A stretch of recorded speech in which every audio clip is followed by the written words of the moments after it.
नमस्कार, मैं हरिशंकर व्यास।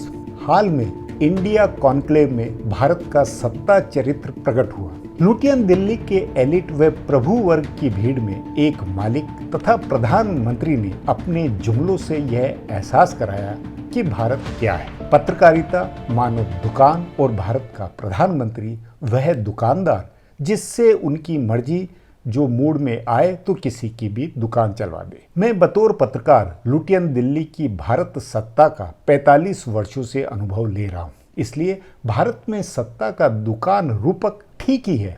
बावजूद इसके देश के मौजूदा वक्त की बुद्धि, मीडिया तथा लोकतंत्र में दुकान का सौदा कई विचार बनवाता है। तभी मैं अपने अनुभव में प्रधानमंत्री नरेंद्र मोदी से अपील के अंदाज में आज इस शीर्षक में अपनी बात कह रहा हूं कि मोदी जी मेरी भी दुकान चला दीजिए। हाँ, मुझसे सही कहा किसी ने। और तभी आज मेरी नरेंद्र मोदी से एक प्रार्थना है, एक विनती है कि मोदी जी क्यों नहीं मेरी भी दुकान चलवा दे।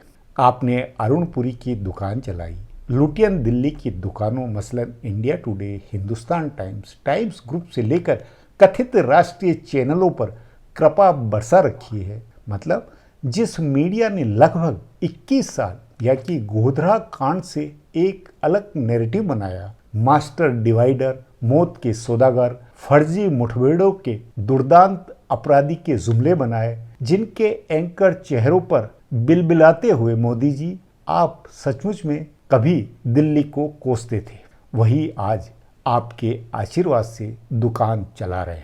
इसलिए वाह मोदी जी। तभी कैसे कैसों ऐसे वेशों के साथ साथ मोदी जी मुझे हरिशंकर व्यास और मेरे अखबार नया इंडिया की भी जरा दुकान चलवा दीजिए। दूसरे शब्दों में, जब इतना सबको बांट रहे हैं मौला तो मुझको भी कुछ बांट दे मौला। लेकिन जैसा अरुणपुरी ने पत्रकारों की दुकान बंद होने के रोने में अपना ये संदेह जताया और कहा, वैसे शायद आप भी मुझसे पूछ सकते हैं मैं क्यों आपकी दुकान चलाऊं। मेरे पास इसका जवाब नहीं है, इसलिए क्योंकि मैं वह सनातनी हिंदू हूं जिसने लुटियन दिल्ली का सत्ता धर्म नहीं निभाया है। मैंने चारण परंपरा नहीं निभाई, मैंने गुलाम धर्म की पालना नहीं की, मैंने वह नहीं किया जो दिल्ली सल्तनत के सत्य में अरुणपुरी, सोमना भारतीय, जैन बंधु आदि तमाम मीडिया मालिक व संपादक करते हुए थे और कर रहे हैं कि दिल्ली में हमेशा राजा बादशाह के चारण बनकर रहो। यह दिल्ली की संस्कृति है। प्रजा को अपने राजा के या कि मोदी मोमेंट के तराने सुनाओ, सदैव झूठ बोलो, राजा को आईना नहीं बताओ, महल पर पत्थर नहीं फेंको, प्रधानमंत्री को सर कहकर उसके आगे रेंगते हुए कहो, दुकान मेरी चलवा दो मौला। वैसे मैं समझ नहीं पाया हूं कि अरुणपुरी ने क्यों पत्रकारों की दुकान नहीं चलने का रोना रोया। मेरे हिसाब से तो आज़ाद भारत का मोदी काल मीडिया का वह सुनहरा समय है जब सरकार ने पत्रकारों के लिए मेहनत व खबर खोजने की ज़रूरत ही खत्म कर दी। बावजूद इसके मालिक लोग या कि अरुणपुरी सहित तमाम मीडिया मालिक छप्पर फाड़ कमाई कर रहे हैं। मुझे नहीं लगता कि किसी की बैलेंस शीट घाटे में। पत्रकारिता को खत्म करवाकर मीडिया की कमाई करवाने की नामुमकिन बात जब मोदी जी से मुमकिन हुई है तो हिसाब से अरुणपुरी को इतना ही कहना था, तेरी ऊंची शान है मौला, तू है सब कुछ जानने वाला मौला, मैं हूँ तेरा मानने वाला। ऐसे में तब मेरा हरिशंकर व्यास का क्या कहना। मेरी तो ये यंत्रणा है कि हम कितने भयाकुल है मौला, हम कितने मूर्ख है मौला, हम कितने सत्ता परस्त और टुक्कड़ खोर है मौला। आप कतई नहीं माने कि मैं अरुणपुरी या मीडिया मालिकों का निंदक हूँ। ये बेचारे भी तो उस हिंदू तासीर के चेहरे हैं जिसकी रग रग में सदियों से पका भयाकुल गुलामी और झूठ का खून दौड़ता है। सोचे, अरुणपुरी उर्फ लुटियन दिल्ली कितने सहज भाव उन नरेंद्र मोदी को भारत का मोमेंट बता रही है जो सन 2003 में उन्हें मास्टर डिवाइडर, विभाजक, घृणा नफरत का क्राफ्ट्समैन व मलबे ध्वंस के बीच का नया सम्राट बताती थी। लुटियन दिल्ली उर्फ हिंदुओं की बुद्धि के कथित श्रेष्ठी वर्ग के लिए यह कितना आसान है जो समय के अनुसार कभी मास्टर डिवाइडर तो कभी मोदी मोमेंट का झूठ बोलना। मजेदार बात यह भी है कि प्रधानमंत्री ने प्रसन्न और मुदित भाव में कहा, इंडिया टुडे ने इंडिया मोमेंट कहा है तो वह यह मोमेंट मेरे हिसाब से यह मनोविज्ञान मेरे जैसे सनातनी हिंदू के लिए नस्लीय विकृति है, गुलामी झूठ में जीना है। पता नहीं ये मेरा सौभाग्य है या दुर्भाग्य जो मैंने अपने सच में लुटियन दिल्ली को समझा और उसके सत्ता धर्म को नकारा। जो सही लगा वह बेबाकी से लिखा और जिंदगी भी बिना लिफ्ट के ही उत्तरार्ध में पहुंच गई। पता नहीं इन दिनों नरेंद्र मोदी या अमित शाह मुझे पढ़ते हैं या नहीं, लेकिन इतना मैं कह सकता हूं कि नरेंद्र मोदी और उनके तमाम गुरु सहकर्मी मुझे 1983 में जनसत्ता आरंभ से पढ़ते आए। इस सत्य को शायद ही कोई नकारे कि मैं लुटियन दिल्ली में हिंदी की मुख्य धारा की पत्रकारिता में विचारने लिखने वालों में वह अकेला था जिसने भारत के अस्तित्व और उसकी राजनीति में हिंदू के सत्य को सतत केंद्र में रखा, फिर भले मुझे कोई कम्युनल हिंदू कहे या भाजपाई पत्रकार। तब लुटियन दिल्ली की पत्रकारिता 100% प्रगतिशीलता, सेकुलर, वामपंथी व लाल तासीर में वैसी ही रंगी हुई थी जैसे इन दिनों भगवा रंग में। जब 1983-84 में मुझे जनसत्ता की टीम बनाने का मौका मिला तो राम बहादुर राय, अतुल जैन, हेमंत शर्मा, श्याम आचार्य, अच्युतानंद, प्रदीप, आनंद, बंसल, पांडे जैसों की नौकरियां बनवाई। मगर हाँ,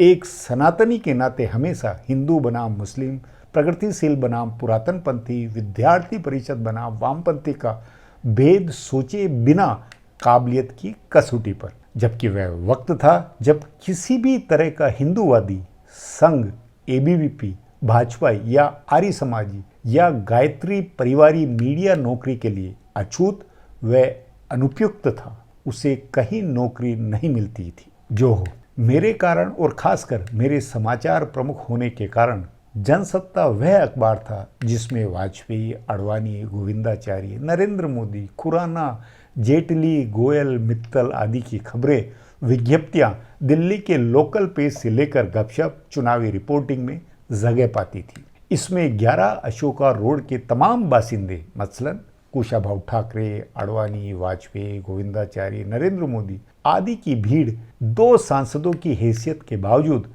छपास का संतोष पाती थी जनसत्ता से। ध्यान रहे, 1984 में भाजपा गांधीवादी समाजवाद की जुमलेबाजी के साथ सिर्फ 2 सांसदों की पार्टी थी। मैं बतौर ब्यूरो प्रमुख भी राष्ट्रीय राजनीति की कवरेज में जनसत्ता का अकेला खबरनवीस था। लोकसभा में सीढ़ी के नीचे के एक सकरे से गलियारे के ऑफिस में तब अडवाणी, राजेंद्र शर्मा, विजया राजे सिंधिया, जेपी माथुर व कुशाभाऊ ठाकरे जैसे इने गिने चेहरे मिला करते थे और अपनी कुंठाओं, अपनी छपास में मेरे पर और अंग्रेजी के एक पी शर्मा पर निर्भर हुआ करते थे। फिर लालकृष्ण अडवाणी ने 1987-88 में भाऊराव देवव्रत से बात करके संघ के प्रचारक गोविंदाचार्य नरेंद्र मोदी को संगठन में लेकर 11 अशोका रोड के पिछवाड़े में रहने का कमरा दिया तो इनकी छपास को भी जनसत्ता लिए हुए था। अरुण जेटली का वीपी सिंह के यहाँ जुगाड़ हो या खुराना अडवाणी का मंदिर आइडिया, पालनपुर प्रस्ताव हो या गोविंदाचार्य द्वारा अडवाणी के दिमाग में सोशल इंजीनियरिंग या कि पिछड़े नेताओं को महत्व मसलन कल्याण सिंह, सुशील मोदी, उमा भारती आदि या अडवाणी, कुशाभाऊ और खुराना द्वारा जेटली की मौन लॉबिंग से नरेंद्र मोदी को गुजरात भेजने की तमाम घटनाएं मेरी अपनी आंखों के आगे गपशप के आइटमों में हुआ करती थी। सचमुच उन दिनों जनसत्ता की टीम का बड़ा महत्व था। कोई नेता उसके रिपोर्टर अतुल जैन के घर जाकर अड्डेबाजी करता था तो राय साहब की गोविंदाचारी से अंतरंगता में मैं भी नए चेहरों पर गौर किया करता था।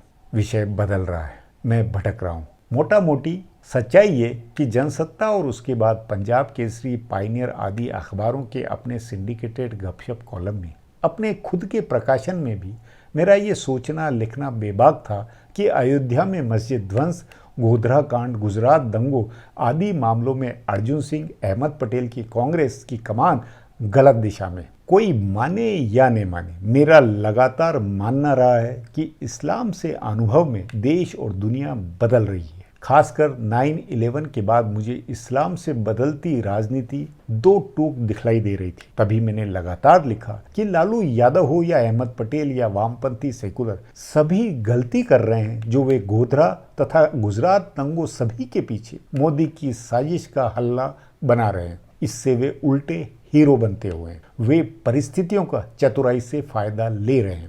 लुटियन दिल्ली के ही झूठ से नरेंद्र मोदी हिंदुओं के नायक तथा विकल्प बन गए और होनी को इस तरह मेरे द्वारा बूझना आखिरकार सही साबित हुआ। वही हुआ जो मैं बूझता और लिखता हुआ था। परिवर्तन की स्वाभाविक जरूरत में मैंने 2014 में वैसी ही उम्मीद नरेंद्र मोदी से बनाई जैसी वीपी सिंह से बनाई थी। मैंने नरेंद्र मोदी से लुटियन दिल्ली को बदलने, उसकी सड़ी गुलाम दुकानों के खत्म होने की उम्मीद पाली थी, पर जो हुआ है वह आप सबके और मेरे सामने है।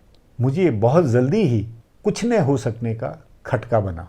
नरेंद्र मोदी की पहली जापान यात्रा में जब मैंने सुना कि वे गौतम अडानी और अंबानी को साथ ले जा रहे हैं, या अरुण जेटली का पहला बजट भाषण मैंने जाना, तो इसी कॉलम में मैंने लिख मारा था, मोदी क्यों अडानी को ले जाए, यह सब क्या। और फिर सन 2016 में नोटबंदी का फैसला सुना तो अपने को 100% समझ आ गया, गई भैंस पानी में। अब सब ये बैकग्राउंड है, तब भला किस मुंह में मोदी जी से कहूं, सर मेरी भी दुकान चला लीजिए। जब मैंने लुटियन दिल्ली का सत्ता धर्म, सत्ता की चाकरी और चारणी नहीं की, तो सत्ता के दुकानदार से मांगना मेरे द्वारा कैसे संभव और क्यों। मोदी जी को दिल्ली में मेरे से क्या फायदा हुआ जो उनके बही खाते में मेरी एंट्री हो।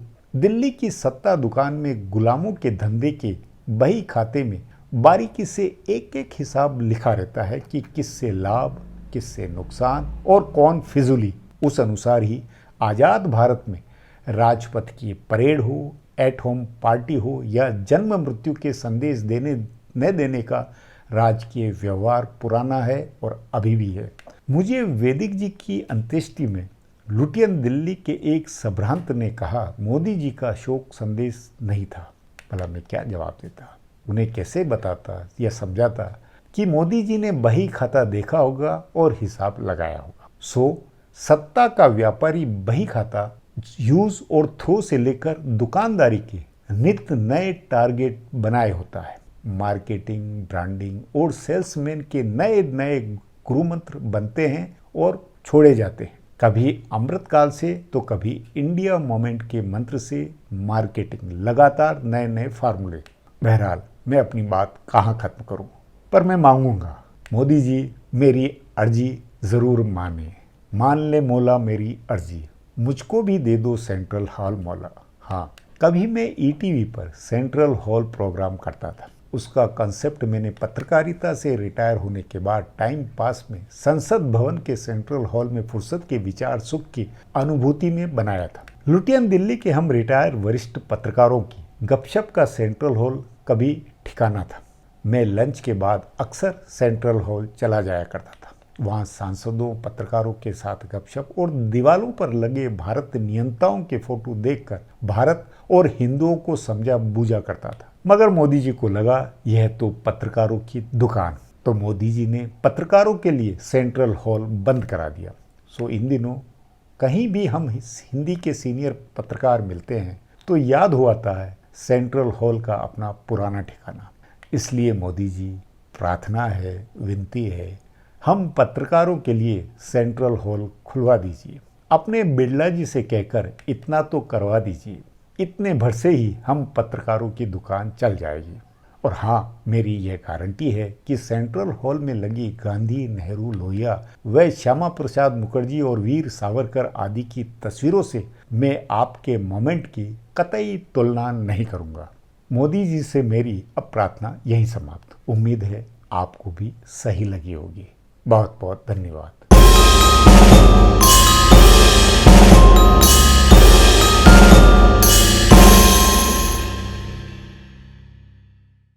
Do not forget to subscribe to our channel for all the latest gossip on politics and my take on world affairs.